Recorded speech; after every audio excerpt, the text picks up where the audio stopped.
Okay, speaking of things happening, it's day 15 of the Schumer shutdown, and for the ninth time, Senate Democrats today blocked a clean stopgap spending package that would fund the government through November the 25th or 21st. And it's, again, no Republican policies here, just a continuation of what we had while the appropriations process is worked out.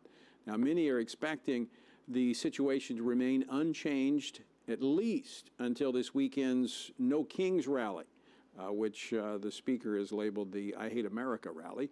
But behind the scenes, are there movements that suggest how the federal funding fight might play out? Is there an off-ramp for Democrats? Joining me now to discuss this and more, Congressman Riley Moore, a member of the House Appropriations Committee. He represents the 2nd Congressional District of West Virginia.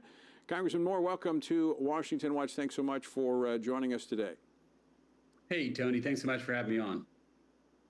So, active duty military members were set to be paid today despite the shutdown after the Trump administration tapped into unused research and development funds to cover their checks.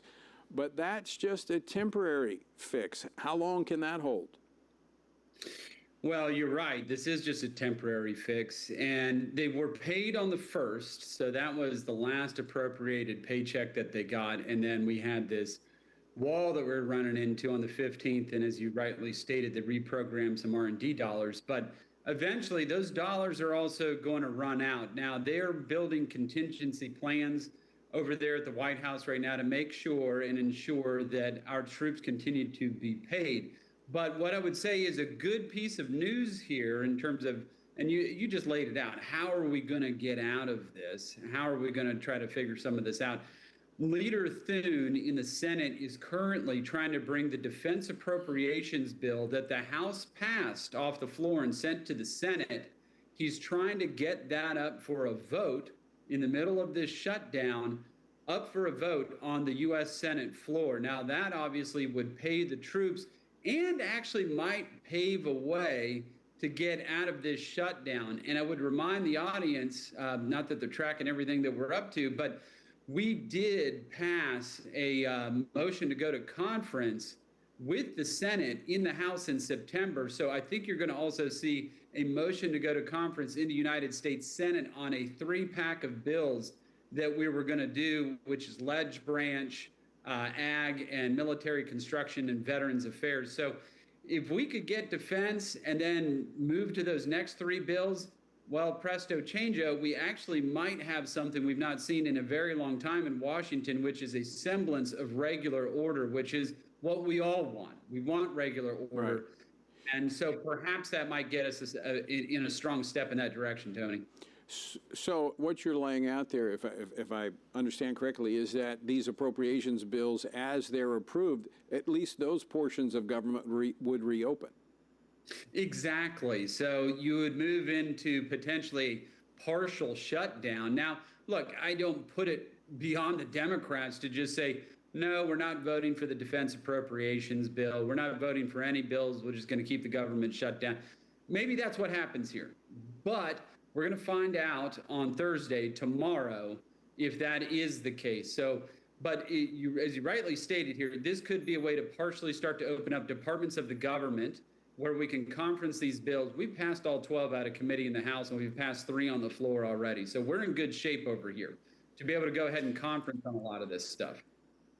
So what the Democrats are building all this upon is the Affordable Care Act, that there were these premium subsidies that were put out during the COVID crisis. They want to continue those. They're set to expire at the end of the year. But here's a problem for them.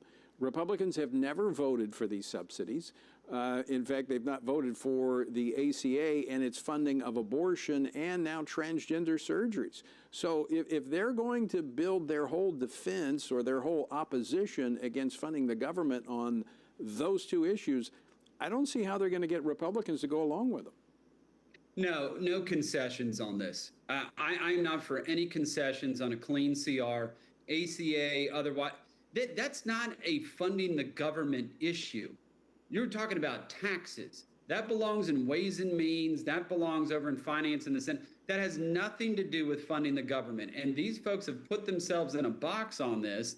And they've switched over to the ACA to talk about that because the other two proposals in that bill are just toxic as could be. One is to give $1.5 trillion to illegal immigrants so they can have health care in this country, and also cut the rural hospital stabilization fund. So taking health care away from states like mine, hardworking Americans, and then giving health care to illegal immigrants for free. These are no-goes. We're not doing any of this. They can either vote for the clean CR, or they can keep the government shut down, and we'll let Russ vote and the OMB continue to fire federal workers and shrink the actual federal workforce, which is, I think, is a pretty good exercise in itself. You know, Congressman Moore, I know you're relatively new to Washington. I've been around a while, and I've seen many shutdowns, at least partial shutdowns, short-term shutdowns. One thing that's different about this one, and I'd be interested in your take, we just have a little over a minute and a half left, but the Speaker is, he's positioning the Republicans to hold the line. And so the members, House members, they've done their work. They passed the clean CR, and they're back in their districts working. And I think the Republicans have a much stronger position this time. A much stronger position. And I can tell you, we are completely unified on this. We do weekly conference calls with the whole conference, and everybody down the line to the man.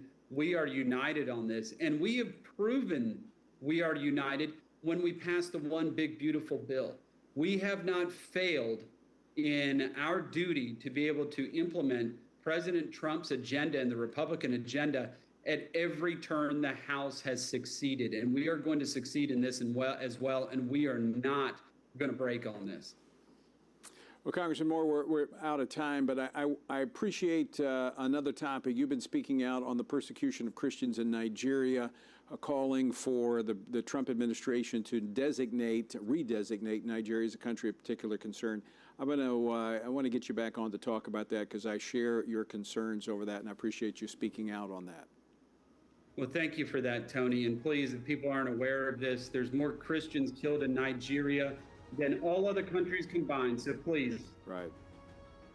Most dangerous place in the world to be a Christian. All right, stick with us, folks. We're back after this.